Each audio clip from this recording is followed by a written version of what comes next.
The night was cruel, filled with icy winds that cut like sharp knives. Snow fell from the dark sky, covering the ground in a white blanket that gave no warmth, only silence and death. In that silence, a figure stumbled forward, a mother, weak and trembling, her arms wrapped tightly around a tiny child. Her steps were heavy, every movement slower than the last. Her breath came out in white clouds, disappearing in the cold air. The baby pressed against her chest cried softly, the sound thin and weak, as if even the child's voice was freezing. She pulled the child closer, whispering words that her frozen lips could barely form. "No tears, little one. Mama is here."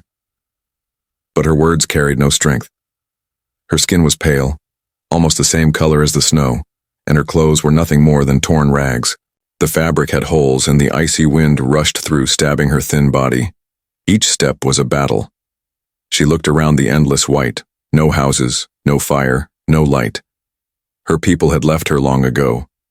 They had said she was a burden, that with no food, she and her child would only bring death to the rest of them. So they abandoned her. Alone, she had walked, hoping she would find something, anything.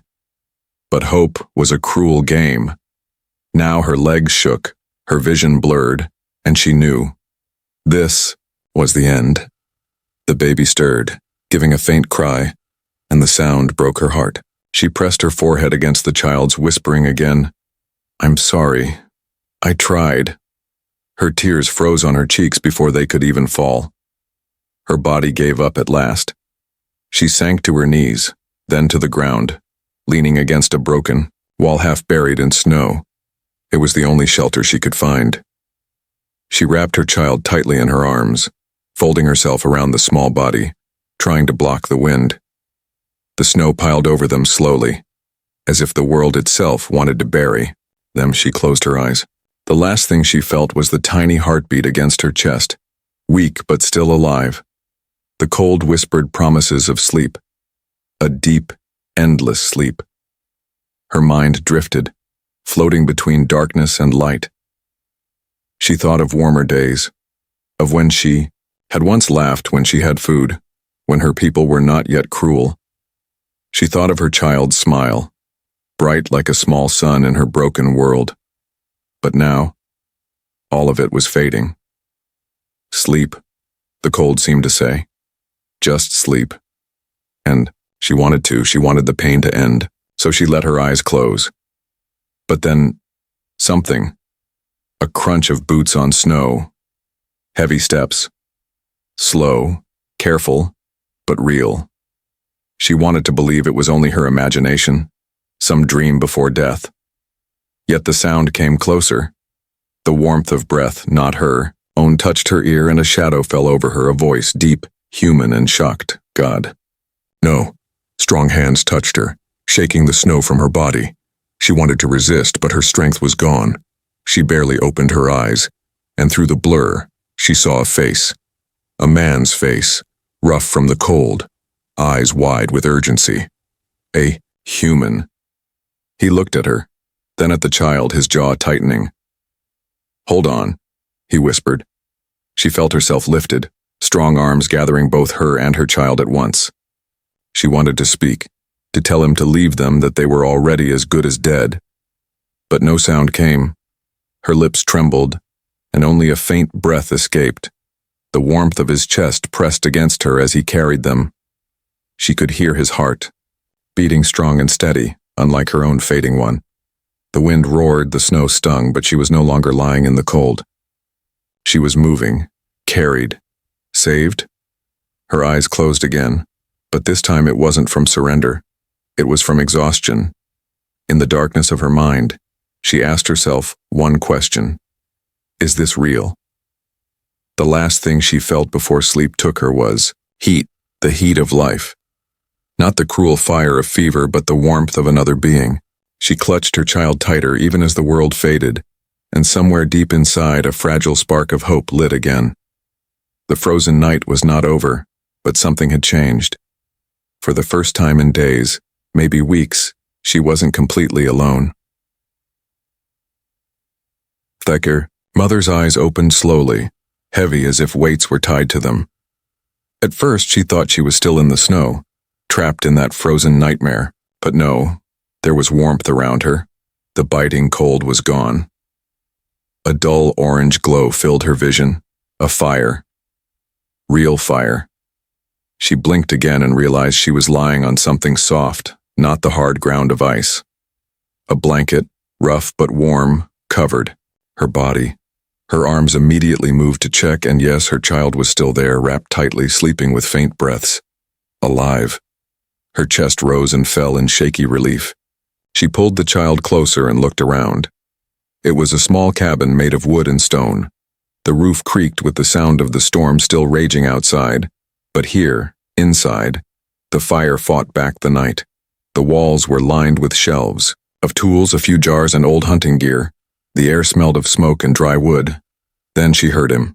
The man, the human. He stood near the fire, his back to her, feeding more wood into the flames. He was tall, broad-shouldered, with dark hair and a coat patched many times. His movements were steady, practiced, as if he had done this 1,000 nights before. The mother's body tensed. She had lived long enough to know no one gave kindness for free, especially not to someone like her. Her lips moved, her voice cracked, dry and broken. "What do you want?" The man turned his head. His face was strong, lined by cold winters, his eyes tired but sharp.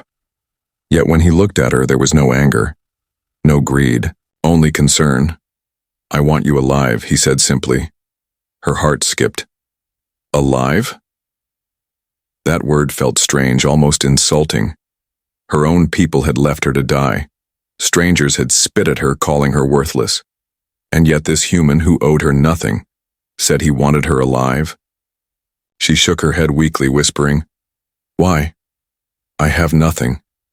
The man walked closer, kneeling beside her. He placed a wooden bowl of water on the floor. Steam rose from it. "Drink," he said. Her hands trembled as she reached for it, almost dropping it before she touched her lips to the warm liquid. It slid down her throat like life itself, and for the first time in days, she didn't feel like ice inside. The child stirred, letting out a tiny cry. She quickly rocked the baby, whispering soft comfort. The man reached into a pot near the fire and spooned something into a small cup. "It's broth," he said. Thin, but warm. She hesitated. Suspicion still filled her eyes. "For us?" "For the child first," he said firmly. That broke something inside her. Tears welled in her eyes, hot and heavy. She had begged her people for even crumbs, and they had turned away. Yet this man, a stranger, thought first of her child. She fed the baby carefully, letting the warm liquid touch those tiny lips. The child drank slowly, then sighed in contentment, falling back asleep. The mother's shoulders shook. She pressed her face against the baby's head, whispering, "Thank you." The man stood again, watching the fire. "The storm is bad. You won't make it out there tonight. Stay until morning." "Stay?" The word filled her with fear. She looked around the cabin, so small, so isolated. If he wanted to hurt her, no one would ever know. She clutched the child tighter, glaring with the last of her strength. "I have nothing to give," she said sharply, her voice breaking. "No food, no coins. Not even my body is worth anything anymore." The man froze, turning slowly. His eyes narrowed, not with lust, but with something close to anger. "Do you think I saved you for that?" His voice was low, firm. "I'm not like them." She stared at him, confused. His gaze softened then, and he added, "You were dying. No one should die like that, not a mother, not a child. That's why." Her lips parted, but no words came. She had never heard such a reason before. Not once. Silence filled the cabin for a long moment. The fire crackled, throwing shadows on the wooden walls. Finally, the mother whispered almost to herself, "Then, why do I believe you?" The man didn't answer. He only placed more wood into the fire, keeping it alive, keeping them warm. The baby shifted in her arms, pressing closer to her chest, safe for now. The mother leaned back against the blanket, still weak, still wary. But a strange warmth spread in her heart, a warmth that was not from the fire alone. For the first time, she wondered if maybe, just maybe, she and her child had been given a second chance. But in the storm outside, shadows moved. Wolves of hunger, both beasts and men, roamed in the snow. And soon, she would learn that safety, even in this cabin, came with its own dangers. The mother woke again, this time not to the sting of cold or the weight of snow. She woke to warmth. The fire still burned, its soft glow painting the wooden walls of the cabin with gold and orange. The sound of crackling flames filled the silence, calm and steady, like a heartbeat in the night. Her first thought was not of herself. Her arms moved quickly, holding her child close. The baby was warm, wrapped in cloth thicker than anything she had owned in months. The little chest rose and fell with gentle breaths, no longer shallow, no longer desperate, alive. The mother let out a trembling sob of relief. For a moment she could not even believe it. She kissed her child's forehead again and again, whispering, "You live, you live." Her body shook, not from cold but from the flood of emotion. She buried her face into the baby's hair, crying silently. She had been ready to die in the snow. She had closed her eyes, certain it was the end. Yet here they were, still breathing, still together. Then her eyes moved. The man was there. He sat on a wooden chair near the fire, silent, watching the flames. His coat was open now, revealing a rough shirt and the scars of a hard life. His head rested against his hand as if deep in thought. She stiffened. The fear returned like a shadow creeping into her chest. Gratitude was one thing, but she had lived long enough to know kindness was never free. Her voice cracked the silence. Why did you save us?" The man looked up slowly. His eyes met hers, sharp yet calm, the firelight reflecting in them. "Because I could," he answered. She frowned. That was no answer. Not one she trusted. Her lips pressed together. She shifted on the blanket, holding her child even tighter, her eyes narrowing. "No one saves a stranger without wanting something back," she whispered, her tone bitter, broken. "So what do you want? My work? My body? My life?" The man's jaw tightened. He leaned forward, resting his elbows on his knees, and stared at her. For a long moment, the air grew heavy, filled only by the crackling of the fire. Then he spoke, slow and firm. "I want you to stop thinking like that." Her eyes widened slightly. "What?" "You were dying. Your child was dying. That's all I saw," he said. "I didn't ask your name. I didn't care about what you could give me. I only cared that you were still breathing." She shook her head, unable to believe him. "No one is like that. Not anymore." He gave a tired smile, though it carried no joy. "Maybe that's why I am alone." His words struck her. She searched his face, trying to see if he was lying, waiting for a flicker of greed or cruelty. But all she saw was weariness. A man who had lost much yet still refused to let others die when he could stop it. Her voice dropped to a whisper. "Why me? Why us?" His answer came soft, almost broken.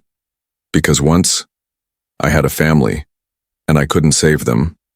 The mother's breath caught. She wanted to ask more, but the weight in his voice stopped her. She knew loss. She knew the ache of watching everything slip away. That tone could only belong to someone who had felt the same. Her child stirred, a tiny hand reaching out of the blanket. It touched her neck, then, to her surprise, stretched further, towards the man. The baby's small fingers brushed his arm before slipping back into sleep. The man froze at the touch. His eyes softened, and for a brief second, his lips trembled. He reached out carefully, pulling the blanket higher over the baby's chest. His rough hands were strangely gentle. The mother watched him with confusion. Fear, gratitude, suspicion, all of it mixed in her chest. She did not understand him, but for the first time, a thin spark of trust began to flicker. Still, doubt clawed at her. She looked away, whispering, "If others find us here, they will not forgive you. They will say you are protecting nothing but trouble." The man stood slowly, walking to the window. He pulled aside a wooden shutter and looked into the storm. The snow still howled, white and endless. "They already think I'm mad for living out here," he said. "Let them think worse." She stared at his back, stunned.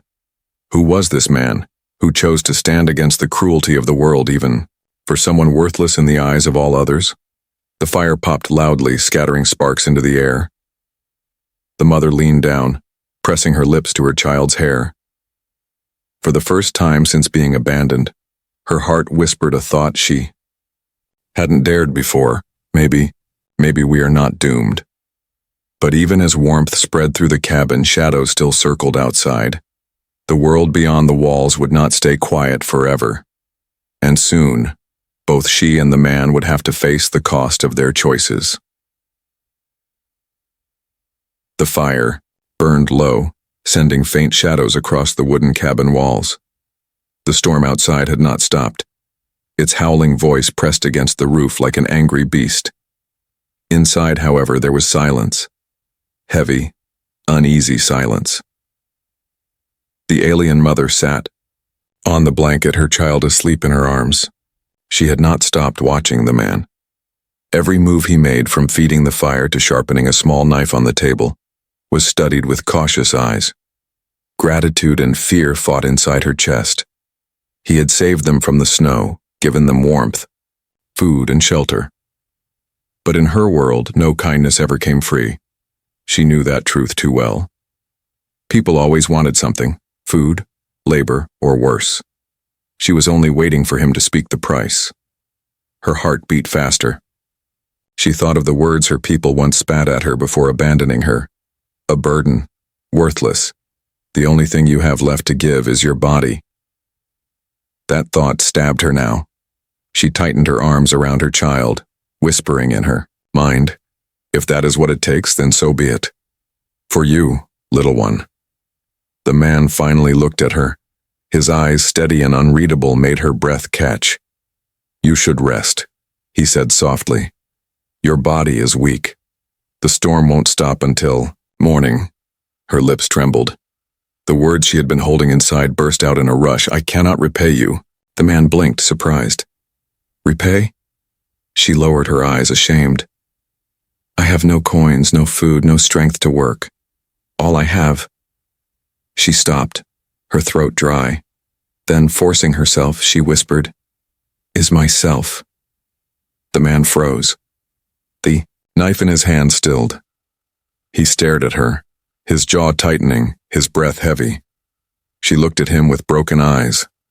Her child pressed close and whispered again, "If that is what you want, take me, but spare my baby." The fire crackled, throwing sparks. For a long moment, the man said nothing. His silence was heavier than the storm outside. Then he slammed the knife down on the table, the sound sharp like thunder. Her body flinched. He stood, his voice hard, shaking with anger. "Is that what you think of me? That I saved you for this?" Tears filled her eyes, but she nodded weakly. "Everyone does. No one saves for nothing." The man's face darkened. His eyes burned, but not with desire, with fury. He stepped closer, his voice low but sharp like steel. "Listen to me. I carried you from death. I gave you fire, food, and shelter, but not once did I ask for your body." Her lips parted, stunned. His fists clenched at his sides, his words heavy with bitterness. "You think I am like them? Like the ones who abandoned you? Like the ones who would use you? I am not." Her heart pounded. She wanted to believe him, but fear had been her only truth for too long. She whispered, trembling, "Then, why? Why risk yourself for me?" The man turned away, his voice softer now, filled with a pain that did not belong to her. "Because once I failed. I watched someone I loved die in the snow. I swore if I ever saw it again, I would not stand by. The word struck her chest like a blow. She could almost see it in his eyes. The ghost of a family he had lost. The wound he carried. Even now her tears finally spilled, falling onto her child's hair. She shook her head, whispering, "I am sorry. I thought—" His voice cut in, calmer now. "Do not offer yourself like that again. You are not a coin to be traded." Her breath caught. Those words, so simple, yet so impossible. No one had ever said such a thing to her. To everyone else she had been less than nothing. But to him, he had drawn a line, not to take her, but to protect her dignity. The silence after his words was heavy, but different this time. Not filled with suspicion, but with something fragile. She looked at him, her eyes searching. "Then what do I give you?" He finally turned back, his face calm, his tone steady. "Nothing. Just live. You and your child. Just live." Her chest ached. She held her baby close, whispering in her heart, "Is such a man real?" The fire crackled louder as if answering her. For the first time she felt something unfamiliar inside her chest, something warmer than fear, stronger than despair, hope. But outside the storm carried more than snow. Eyes watched from the distance. Whispers of her survival had already begun to spread, and soon others would come. People who were not like him, people who would demand a different kind of bargain, and then she would learn whether this human's protection was truly enough to shield her and her child from the world. Morning came slowly. The storm outside had grown quiet, leaving the world heavy with white snow that glittered under the pale light of dawn. Inside the cabin the fire burned low, but the room was still warm. The mother woke first. Her child was curled against her chest, breathing softly, his little hand gripping her clothes. She kissed his forehead gently, then lifted her eyes. The man was already awake. He was at the table, repairing a broken leather strap with careful hands. He worked in silence, his face calm but lined with tiredness. He looked up when he noticed her watching, and for a moment their eyes met. She looked away quickly. Even now, after everything, she did not know how to face him. He had refused her desperate bargain. He had spoken to her not as if she was worthless, but as if she mattered. No one had done that in her life before. Her voice was soft when she spoke. "You and I kept the fire burning all night." The man nodded once. "The storm was fierce. I didn't want it to die." She hesitated, then whispered, "Thank you." He gave a small shrug as if it meant nothing, but his eyes said otherwise. The child stirred then, blinking awake. His tiny eyes opened, looking around the cabin. When he saw the man, he made a sound, something like a soft laugh. To the mother's surprise, the baby stretched out his little hand towards the man again. The man froze, staring at that small hand. Slowly, carefully, he reached forward and let the child grab his finger. The grip was weak, but steady. For a long second, the man did not move. His face softened in a way the mother had never seen before. Her heart ached watching it. The man cleared his throat and gently pulled his hand back, as if afraid to take too much. "He's strong," he said quietly. "Stronger than he looks." The mother smiled faintly, her first real smile in many months. "He is my only reason to keep walking." Silence fell again, but it was different now, softer, less sharp. Later, the man placed a wooden bowl of thin porridge before her. "Eat," he said. She hesitated. "This is your food." "It is food you need more than I do," he replied, simply. Her lips trembled as she lifted the spoon. Each bite was small, but it filled her body with strength. She fed her child as well, watching him eat with tiny, eager motions. Tears blurred her vision again, but this time they were not only tears of sorrow. After a while she whispered, "Why do you help strangers like us?" The man's hands stilled. He looked at the fire, his voice low. "Because once I lost everything. My wife, my daughter. A storm took them, and I could not stop it. Since then, I swore if I could keep anyone else from the same fate, I would. The mother's chest tightened. She lowered her eyes. She had guessed he carried pain, but hearing it confirmed made her heart twist. She whispered, "Then maybe we are both broken in the same way." The man looked at her then, his expression softer. For a moment, neither spoke. It was the child who broke the silence again, babbling softly, reaching towards the man.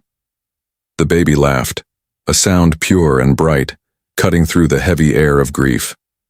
The man chuckled faintly, almost against his will.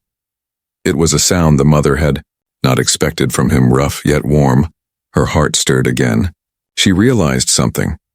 Her child trusted this man, perhaps even more than she did, and children never lied. As the day passed, she found herself watching him differently, not as a threat, but as a shield. He chopped wood, repaired tools, moved, with quiet strength. And always, when he glanced at her or the child, there was no hunger in his eyes, only concern. By evening, she dared to speak again. Her voice was soft, uncertain. If you wished us gone, we would leave tomorrow." The man frowned. "You would not survive out there. Not yet." She looked down, shame filling her chest. "I don't want to be a burden." His voice grew firm. "You are not a burden. You are alive. That is enough." Her breath caught. She closed her eyes, holding her child close. His words echoed in her heart louder than the storm had been. Not a burden. It was strange. In only one night, this man had given her more dignity than her people had in a lifetime. When darkness came, again the three of them sat by the fire. The baby slept peacefully between them. For the first time, she did not feel like prey hiding from the world. For the first time, she felt safe. But outside, in the distant woods, shapes moved. Not wolves, but men, whispers carried in the cold, rumors of a human sheltering an alien mother, and those whispers would soon reach dangerous ears. Inside the cabin, the fire burned warm. Trust had begun to grow, but beyond the walls, trouble was already on its way. The night was quiet inside the cabin, but the forest beyond whispered with danger. The storm had passed, leaving the world heavy with silence and deep snow. Beneath that silence, however, came faint sounds, boots crunching against ice, low voices, carried on the cold wind. The man knew. He had heard it before the mother ever noticed. His head turned sharply toward the window, his hand pausing in mid-motion as he fed the fire. His eyes narrowed, the lines of his face growing hard. The mother noticed his change at once. Her heart tightened. She clutched her child closer and whispered, "What is it?" The man did not answer immediately. He stood, walking slowly to the door, his boots making soft thuds on the wooden floor. He pressed his ear against the wood, listening. After a long silence, he turned back, his expression grim. "Men," he said. "At least 4, maybe more." Her stomach dropped. Fear rose sharp and heavy in her chest. She had seen those kinds, of men before, hunters, scavengers, the kind who found profit in weakness. If they knew she was here, they would not leave peacefully. Her voice shook. "They are here for me." The man's jaw tightened, but he didn't deny it. "Maybe. Or maybe for supplies. Either way, they won't get in." The mother shook her head, panic flooding her. "You don't understand. If they know you are hiding me, they will kill you too." The man's eyes met hers, steady, sharp as steel. "Then they'll have to try." The child whimpered softly in her arms, sensing her fear. She rocked him gently, her breath trembling. Every part of her wanted to beg the man to send them away, to let her run and save himself. But another part of her, deep, desperate, wanted to believe his words. The crunch of snow grew louder outside. Shadows moved against the pale moonlight, leaking through the shutters. Then a fist pounded against the wooden door, loud and heavy. "Open up," a rough voice shouted. "We know you're in there, human." The mother's body froze. She held her child so tightly his little breath struggled. The man did not flinch. He moved to the table, taking up the knife he had sharpened the night before. It was small, but in his hands it looked like a weapon meant for war. His voice was calm when he spoke. "Stay by the fire. Do not move." The pounding came again, harder this time.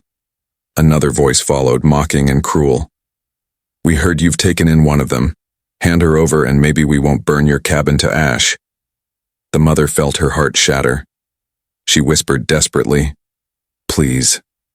They only want me. Give me to them and they will leave you." The man turned sharply, his eyes blazing. "No, they will not touch you.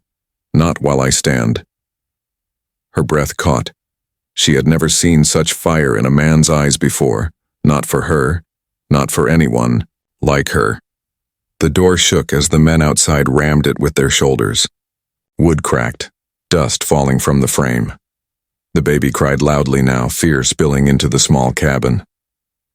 The man stepped forward, placing his body between the door and the mother. He gripped the knife tighter, his voice low but steady. "If they break through, stay low. Protect the child, I will hold them." Her tears streamed silently down her face. She wanted to argue, to stop him, but the words would not come. Deep inside, she knew he meant every word. The door shuddered again, then burst open with a crash. Snow blew in, and with it shadows of men, their faces cruel, their eyes greedy. They laughed when they saw her huddled by the fire. "There she is," one of them sneered. "The worthless alien mother. Hand her over, human. She's not yours to keep." The man stepped forward, blocking their view of her completely. His voice was sharp, cutting through the cabin air. "She is under my roof. That makes her mine to protect." The men laughed, but their laughter carried unease. Something in the human's stance, something in his voice, did not bend. The largest of them sneered, raising a crude blade. "Then, you die with her." In that moment, the firelight flickered across the man's face, and the mother saw it clearly. He was not afraid. His eyes burned with the same strength that had carried her from the snow. The baby's cries filled the cabin as the men stepped closer. The mother pressed her child against her chest, her heart pounding, her mind torn between terror and awe. She whispered, "Why do you do this?" Though she knew he could not hear over the chaos. The man shifted his stance, knife ready, his body unyielding. "Because," he growled, his voice low and certain, "no one dies like that again. Not while I breathe." And then the cabin erupted with the clash of life and death. The cabin filled with noise, shouts, footsteps, and the sharp crack of wood splintering. The intruders surged forward, but the man stood firm, knife in hand, his body blocking the mother and child completely. The first man rushed at him, swinging a heavy stick. The human moved fast, sidestepping and slamming his shoulder into the attacker. The man crashed against the wall, gasping in pain. Another tried to slip past, aiming for the mother. But the human's hand shot out, grabbing his arm and twisting until the intruder cried out. The knife flashed in the firelight, cutting the air, not to kill, but to warn. The man's voice thundered, "You will not touch them." The mother clutched her child, eyes wide with fear and disbelief. She had seen humans before, some cruel, some indifferent, but never one like this. This one fought as if her life and her child's life were more valuable than his own. The third attacker hesitated, fear flickering in his eyes. "He's mad," he muttered. The leader snarled, stepping forward with his blade raised. "Then let's end his madness." They clashed in the center of the cabin. The fight was rough, brutal, every movement heavy with desperation. The man fought with the strength of someone who had already lost too much and refused to lose again. He took blows, his coat tearing, his skin bleeding, but he did not fall. At one moment, the leader nearly overpowered him, forcing him back against the table. The mother gasped, rising halfway to her feet. "No!" The child cried loudly in her arms, his voice piercing through the chaos. That cry struck the man like a spark in the dark. With a roar, he pushed forward, slamming his fist into the leader's face. The intruder stumbled back, dazed. The others, seeing their leader fall, lost their courage. One spat on the floor. "She's not worth this," Come on. They dragged, their wounded with them, stumbling into the snow outside. Their angry shouts faded into the night until only silence remained. The man leaned against the table, breathing hard, his knife slipping from his hand. Blood dripped from a cut across his arm, staining the wooden floor. The mother rushed to him, her child still in her arms. "You're hurt," he shook his head, brushing it off. "It's nothing." But his pale face betrayed him.